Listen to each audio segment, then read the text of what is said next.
राधे राधे दोस्तों। तो कैसे हैं आप सब? आई होप अच्छे होंगे। तो पहले तो माफ़ी चाहूँगी, काफ़ी दिनों से मैं कोई भी वीडियो नहीं लेकर आई हूँ। थोड़ा सा एक्चुअली थोड़ा परेशान थी और थोड़ा कंफ्यूज भी थी कि समझ नहीं आ रहा था कि मैं सही डायरेक्शन में कर रही हूँ या नहीं कर रही हूँ। थोड़ा परेशान ज़्यादा थी मैं स्टडी को लेके। बीच में थोड़ा पढ़ाई भी बंद कर दिया मैंने, यूट्यूब पे कुछ भी नहीं कर रही थी। मतलब बहुत थोड़ा डिस्टर्ब थी। सो खैर ठीक है, कोई नहीं।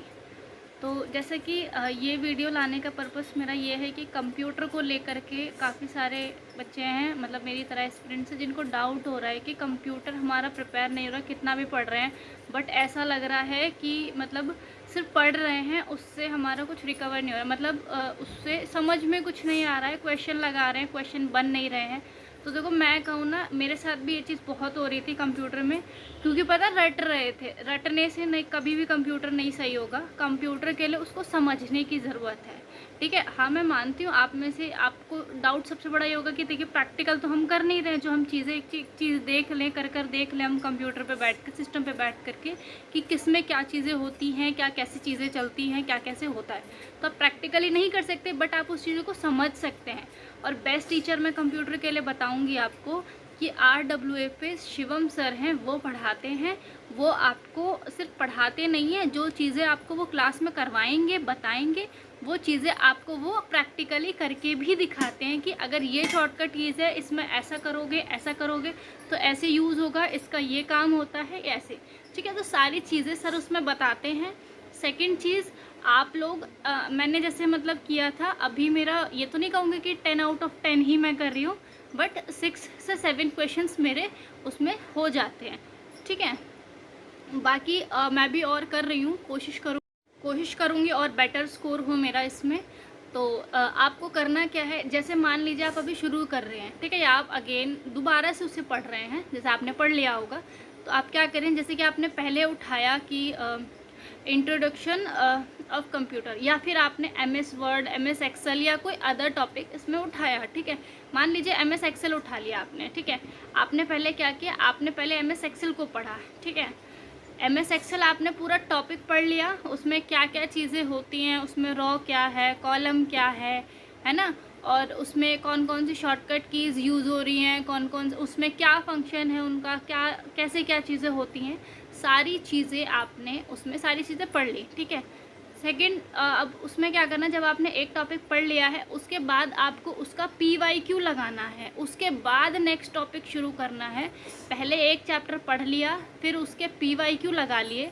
सर ने ऑलरेडी वीडियो डाल रखी है, मैराथन की फॉर्म में डाल रखी है, एक एक चैप्टर का सर ने PYQ करवा रखा है। एक चैप्टर पढ़ो, मतलब सॉरी टॉपिक को पढ़ो उसमें, देन उसके बाद आप उसको PYQ लगाओ। जब हो जाए उसके बाद आप नेक्स्ट टॉपिक पे आओ, ठीक है, नेक्स्ट चीज़ें उठाओ। जैसे आपने MS एक्सेल किया, फिर उसका PYQ लगाया, फिर आप MS वर्ड पे आए, MS वर्ड हो गया, फिर उसका PYQ लगाए, फिर आप MS पावर पॉइंट पे आए, पावर पॉइंट हो गया, उसके बाद उसके PYQ पे आए, ठीक है। ऐसे जितना माइक्रोसॉफ्ट है आपका ये पूरा कवर हुआ, ऐसे करके आपने PYQ लगा ली, फिर शॉर्टकट कीज़ पे आओ, ठीक है, और इनपुट आउटपुट्स पे आओ, और ऐसे ऐसे करके जितनी चीज़ें हैं इनकी, वो सारी चीज़ें, ईमेल वगैरह, आपके सर्च इंजन्स वगैरह, जितने भी चीज़ें हैं सारी आपकी इसी तरीके से करेंगे। तो उससे क्या होगा, आपकी प्रैक्टिस भी साथ में होगी, आपको वो लर्न करने में भी आसानी होगी, और रटना बिल्कुल नहीं है, चीज़ों को समझने की ज़रूरत है। समझोगे तो ही वो चीज़ें आएंगी, तो समझने से आएंगी, अदरवाइज़ नहीं आएंगी, ठीक है। तो उसको आपको समझना है कि ये जो चीज़ क्वेश्चन में पूछा है ना, इसका यूज़ इस तरीके से होता है। और सिर्फ कंप्यूटर ही नहीं, सारे सब्जेक्ट में यही है कि अंडरस्टैंडिंग बनानी बहुत ज़रूरी है। क्योंकि अगर आप वहाँ पे ये है कि आप रटते जा रहे हैं, सिर्फ क्वेश्चन रटते जा रहे हैं, तो रटने से मुझे नहीं लगता कि आप वो चीज़ ठीक कर पाएंगे। आपको पूरा टॉपिक अगर आपने पढ़ा है तो उससे कुछ भी अगर पूछा जाए तो आप वहाँ पे क्वेश्चन बना पाएंगे। तो इसलिए अंडरस्टैंडिंग बनाओ, अपनी टॉपिक को ढंग से पढ़ो, चैप्टर्स को क्लियर रखो, उसमें क्लियरिटी लेकर आओ, देन क्वेश्चंस लगाओ।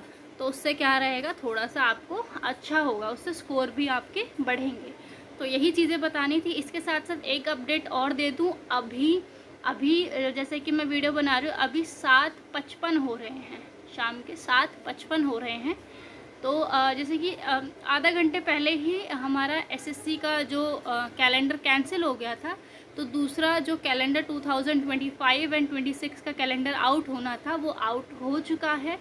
उसमें सारी वैकेंसीज़ की डिटेल, जो अपकमिंग वैकेंसीज़ हैं उनके एग्ज़ाम एंड उनका जो एडवर्टाइज़ होगा, नोटिफिकेशन कब आने वाला है, सारी डिटेल उसमें दे दी गई हैं। तो वो मैं आपके लिए टेलीग्राम पे डाल दूँगी, जैसे कि ऑलरेडी टेलीग्राम पे डला हुआ है, बट मैं उसे अगेन डाल दूँगी पिन करके। और आपको व्हाट्सअप चैनल पे भी मिल जाएगा। आपको व्हाट्सअप चैनल एंड टेलीग्राम की लिंक आपको मेरे चैनल के बायो में मिल जाएगी, आप वहाँ से ज्वाइन कर सकते हैं। हम लोग डेली एक टॉपिक उठाते हैं, उसको पढ़ते हैं। उसके बाद रोज़ शाम, मतलब रात में ही कह लो, 8 बजे उसकी फिर हम एक ग्रुप बना रखा है हमने, डिस्कशन ग्रुप। उसमें हम लोग सभी लोग क्वेश्चंस को डिस्कशन करते हैं, एक दूसरे से पूछते हैं, देन आंसर करते हैं। तो अगर आप लोग भी जुड़ना चाहें तो जुड़ सकते हैं।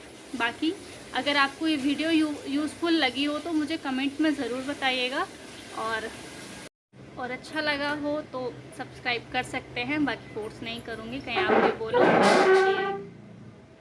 बस इसीलिए, खैर छोड़ो। तो अगर हो तो आप जैसा भी आप देख लीजिएगा। बाकी अच्छे से पढ़ते रहो, खुश रहो। बाकी कोई भी और क्वेश्चन रहता है तो आप मुझे कमेंट कर सकते हैं, या कोई और टॉपिक पे वीडियो चाहिए तो मुझे ज़रूर बताना। तो मैं ज़रूर आप लोगों को चीज़ को लेकर के गाइड करूँगी, बताऊँगी। और अभी मैं इस बीच में कोई टेस्ट नहीं लगा रही थी बीच में, और थोड़ा सा पढ़ाई भी मेरी रुक गई थी, तो दोबारा रिवीजन कर रही हूँ। सैटरडे या संडे को मैं मॉक लगाऊँगी, देन स्कोर जो भी रहेगा वो आप लोग के साथ शेयर करूँगी, देन बताऊँगी क्या रहा, कैसे रहा, क्या मेरा अभी चल रहा है। तो अभी के लिए इतना ही। राधे राधे।